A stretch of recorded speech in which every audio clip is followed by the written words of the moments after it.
Bloomberg Audio Studios. Podcasts, radio, news. Yeah, welcome to this special edition of Bloomberg Technology. I am Ed Ludlow. We're live in San Jose at Nvidia's GTC conference, where the major focus today has been quantum computing. Over the next 30 minutes or so, we're going to speak to Nvidia's Senior Director of Quantum, Tim Costa, as well as the leaders of quantum computing companies IonQ and D-Wave. And actually, I want to look at the shares of those companies. There was some downward pressure on a number of quantum computing stocks today. I flagged that only because that pressure continued as they were speaking on stage alongside Nvidia's CEO, Jensen Huang. Now remember, quantum stocks went into free fall on January 8th after Nvidia's CEO said we were more than a decade away from quantum computers being able to do anything useful. Now fast forward to today, and Huang had this to say about those earlier comments. Have a listen. I'm a public company CEO, and every so often someone asks me a question, and most of the time, well, some of the time, I'm trying to lower the bar here, some of the time I say something right, and sometimes it comes out wrong. Now here's the thing. In the world of technology, historically at least, these have been two distinct fields: quantum computing and accelerated computing, or supercomputers for AI. But increasingly, those worlds are coming together. Joining me now is Tim Costa, who's the Senior Director for Quantum Computing at Nvidia. And I think a really important place to start is what Nvidia does and what Nvidia does not do. Sure. Nvidia does not make quantum computers, nor does it sell quantum computers, but it does provide architecture, software, and services to that industry. Just explain your role, please. Yeah, so you nailed it on the head with the easy part, which is what we don't do. We do not build a quantum computer. But we have a vision about where how quantum computing will be useful, and it's really a point at which we have the integration of larger scale quantum technologies, quantum processors, as part of data centers and large-scale computing that looks very similar to what we have today, right? If you look at today's large-scale computing infrastructure, it's CPUs and GPUs and storage and memory and interconnects, and it's very complex but very heterogeneous. And each part plays the role that it's best suited for, including the CPU and including the GPU. Quantum technology offers promise to be very good at certain kinds of computation, and so that will be an additional element of that system and come in. And so what we're focused on is really helping the quantum tech companies who are building those technologies to better develop those technologies, because we're interested in solving the problems that it will be able to solve. But also B, setting up that infrastructure to be the best partner to that quantum device, to be able to do things like error correction, calibration of the devices. These are in some ways things you can think about as physics experiments upon which we try to compute as much as a computer. And so managing that physics experiment and getting the right results out of it is actually a complex computational task that we look to our AI accelerated supercomputers to actually perform. What we are literally talking about here is a computer scientist or engineer at a quantum computing company with access to some of your GPUs in whatever form factor. Could just be the single GPU, could be scaled up to that server design, which we know as DGX. Right. What's the market there? You know, how widely is your technology being used in parallel with many of the quantum names that we saw today? Yeah, so who we saw on stage today was a great selection of our partners who are all engaged with and who all are using GPU technology as well as accelerated computing technology, including the software stacks and other components that we develop, in their research program to simulate their devices and build better versions of their QPUs, to work with their clients and work on algorithm design by simulating a quantum computer, and also doing the fundamental research to drive towards that vision that I just discussed a minute ago, where we actually have this tight integration of these devices together. That involves work on the interconnect between the QPU and the GPU. That involves developing new methods for error correction that can be deployed at scale on a large supercomputer using novel AI methods, among many other areas. But those are not our only partners in this ecosystem. We're working with over 160 groups in quantum computing, and the range of application areas is quite wide, but they're all using NVIDIA technology to accelerate their work, because that's what we're ultimately here to do. So we started the day with the idea that NVIDIA's technology can help quantum computers accelerate their own timeline. Correct. reach that useful metric. But the idea raised and put to Jensen Huang by those partners was actually the output of a quantum computer. In other words, the computation can work both ways. It could be submitted for use in the training of a foundation model. What do you make of that? Yeah, so I think that there's two sides of AI and quantum, and they're both really important and really fascinating. And what I touched on a few minutes ago was the AI for quantum, right? Using AI models to actually control and error correct larger and larger and more capable quantum devices. It's incredibly important, and it pulls in the timeline on useful quantum computing. Yes. Now, the other side that was brought up today, and it's a fascinating topic, is, what is a quantum computer if you start to boil it down? And I won't try to go too far down, but they're really physics experiments, as I said. You're modeling quantum physics in the device, and so they're able to potentially provide data to train and fine-tune models for understanding the very phenomena which are inside of a quantum computer in a way which will answer questions that humanity has been unable to answer. So we think that that's a really interesting and exciting area to pursue. And we're engaged with our partners across all these different areas. I don't think that in the context of all the attendees I've spoken to today and Jensen and the panelists that we've kind of reached definitive agreement on what useful is. But I think we've definitely reached agreement within your industry that this accelerates what's happening. Pardon the pun, accelerated quantum computing. What happens next for Nvidia and their footprint in quantum? There is going to be a research center in Boston. Those can often be abstract things, but why is that an important step? It's an important step because one of the things that we have to do if we're going to build a new kind of computer, and if we add a quantum accelerator to a computer like what we build today, that is a new kind of computer. You're adding a new compute element. That is a physical endeavor. It has a footprint. It needs a place to do it. Now, the center in Boston won't be the only place that happens in the world, but it's a place where some of our partners and us can work on developing the interconnect, developing the error correction technologies, literally string up their quantum devices to our GPUs and build the first versions of these quantum accelerated supercomputers that we're all working towards. Your view on what is useful, what do you think that a quantum computer will be able to achieve, whether it's assisted by Nvidia or not? Sure. I think that one of the most important things that Jensen talked about today on stage was really narrowing the focus and deciding what the problem is so that you can define success and chase after it. I do think that there's fairly wide agreement in the community that one of the first areas is to be accelerated and to have new kinds of problems solved that weren't before is in chemistry, biochemistry related areas. There's some kind of sniff test this passes, right? You've got basically quantum physics in the quantum device and the ability for that to model quantum physics in terms of what's required for very accurate chemistry just kind of makes sense. So we think that that's going to be the first area that's disrupted, or at least I do. I'm sure there's people on my team who disagree with me. As we saw today from the panelists, there are a wide variety of opinions on everything in quantum, but we think that's promising. Well, we're grateful for yours. Tim Costa, Senior Director of Quantum Computing at Nvidia. Thank you very much. A lot more coming up. We speak with IonQ Executive Chairman Peter Chapman. That's next. We'll be right back. This is Bloomberg Technology.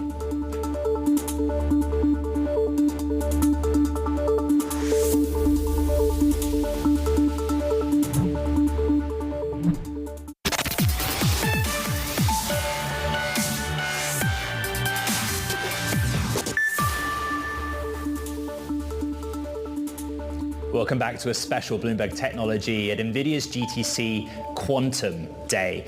IonQ was one of the quantum computing companies invited on stage today alongside Jensen Huang here at GTC's Quantum Day.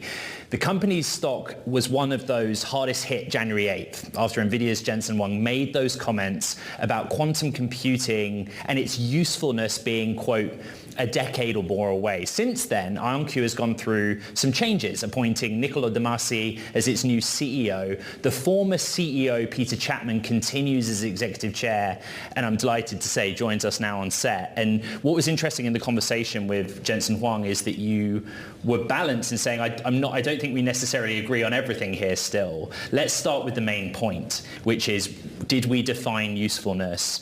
And do you have a sense that Jensen Huang has changed his timeline of when he thinks usefulness of your industry will be achieved? Well, I think today was kind of the purpose of today was to bring that timeline in. Right. To kind of take back what it is that he had said before. He said it on stage, I think, twice. It was his mea culpa. Yes. Right? So that was the purpose of today's kind of... He said that he would be the first CEO probably in history to invite a panel of people to tell him that he was wrong. It was wrong, exactly. So, and it was funny today, just in general, we've been working with Nvidia on a demonstration for today that was with Nvidia, AWS, and AstraZeneca, where we gotten a 20x improvement on what we had done previously. Also, we had taken with ANSYS, with a product that they do, which is normally run on GPUs, right, and managed to get a 12% increase in using our quantum computers. So while those numbers are not really enough to take over the market, because usually you need 1 or 2 orders of magnitude to be disruptive to a market, the fact that we managed to do it on kind of our 36 qubit system is really quite remarkable. Nvidia has a quantum computing business insofar as, and we got into it during the panel, that you have access to architecture, DGX, their high-performance GPUs, yep, also some software and open source solutions. And what they would say is that will help your engineers and computer scientists calibrate, reduce error counts, design better. Is that how it actually plays out for you? Some aspects. We have a DGX cluster that we use for designing of the quantum computers. Not so much in the error correction aspect, that's something we do ourselves. But certainly we use a number of GPUs for designing the quantum computer itself.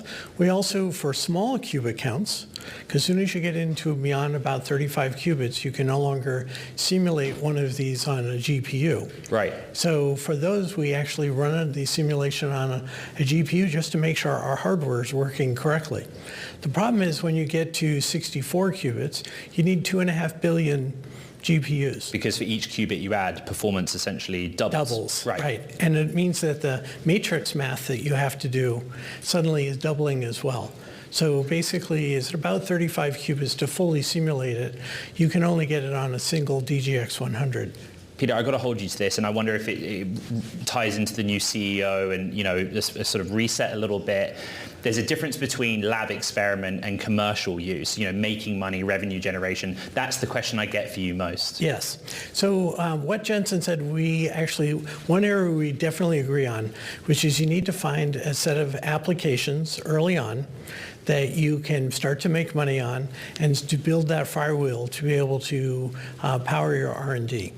And so the examples we're talking today, for instance, in the chemistry application and also with ANSYS, is exactly those kinds of things. So that's exactly what our plan is. Peter, you are the executive chairman now. You were CEO 1 week ago. Kerrisdale issued a short report on your stock, on your company. I just want to give you a chance to respond, as we've not had a chance to speak since then. Sure. It's a short report. So their goal is obviously to try to cast doubt about the company and make money that way. Unfortunately, it's just if you're a public company, these are the kinds of things you have to endure. We don't put much credence to those things. The last thing I want to ask you is about how big today was in the change of trajectory or momentum for your industry. Jensen Huang is a character, and he was honest on stage, but GTC is an incredible event. It has scale, it has eyeballs. Do you think you'll see something of substance come out of this for your company, for your sector? It's certainly Jensen's goal was to give us the microphone today to be able to get out our story, and that's certainly important. But I say, if you were Sam Altman 5 years ago trying to convince the world that AI is coming, probably he wouldn't have been successful. And the question is how much time should Sam Altman try to convince the world AI is coming? Instead, just go back and actually make it happen. So in that sense, actually, it's probably not that significant. What really matters is actually going and doing it, not actually getting the message out. IonQ Executive Chairman Peter Chapman, thank you for your time here in San Jose at GTC. Okay, much more to come. Alan Barat, CEO of D-Wave, another one of the quantum computing CEOs on stage, joins us, and they have an example of success or something useful, blockchain architecture progress. That's next. This is Bloomberg Technology.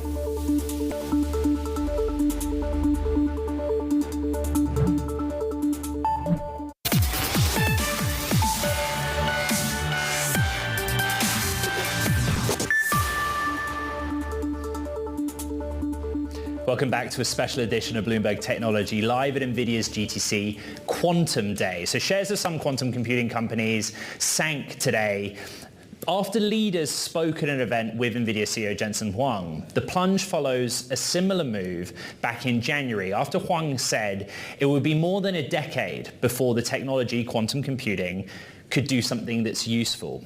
One of those quickest to say in the month of January that Huang was wrong was D-Wave CEO Alan Baratz. D-Wave shares under pressure today for whatever reason, but Alan, I'm grateful for your time. And I think it's fair to say that among the panelists, you maintained those areas that you don't agree with Jensen Huang on. How in any way has your mind changed on those differences through the course of today? Well, my mind has not changed. The fact of the matter is that we at D-Wave have taken a very different approach to quantum computing from everybody else in the industry. And as a result of that, we are actually able to support useful, important applications today. And I think the best example of that is the paper that we published in Science last week, where we have demonstrated that we can compute properties of magnetic materials that just cannot be computed classically. And this gives us the opportunity to create new materials discovery platforms which will dramatically reduce the time and cost to create new materials. And that seems pretty useful to me. Yeah, there's also some applications that the audience might find harder to understand. For example, blockchain architecture. Why is a quantum computer able to improve that process where a supercomputer classically coded in ones and zeros cannot? Yeah. So basically what we did was we were able to show that that same computation that we use to compute properties of magnetic materials could be used to basically compute the hashing functions that are used in blockchain and cryptocurrency. What this means is that we can now create a blockchain that uses a quantum computer to do the proof of work. What's so important about that is that quantum computers consume far less energy than classical computers. So this means cryptocurrency mining could be at a fraction of the energy cost of what we're seeing today. When are those two case studies revenue generators for you? Well, the first prototype of this blockchain is running right now. We have it running on 4 of our quantum computers. It's the first distributed quantum application where each of the quantum computers can create hashes or validate hashes, basically run the proof of work algorithm. And we're now in the process of building that out so we can get to the point where we can support a full commercial blockchain. How long do I think that'll take? I think we're looking at a year or 2. Not the 10 or 15 or 20 years. Absolutely not the 10 or 15 or 20 years. So there is work that Nvidia... But by the way, I mean, that's just one application, right? I mean, the materials discovery, that's running today. We have customers like NTT Docomo that are using us today for cell tower resource optimization. So we are useful today. Blockchain is one of our newest application areas, and yes, we're just starting to roll that out. The point of difference, I still think, is Jensen's definition of usefulness, perhaps. But Nvidia does do work with your industry. To summarize, it's basically offering GPU access on the architecture side, as well as some research and open source facilities on the other side.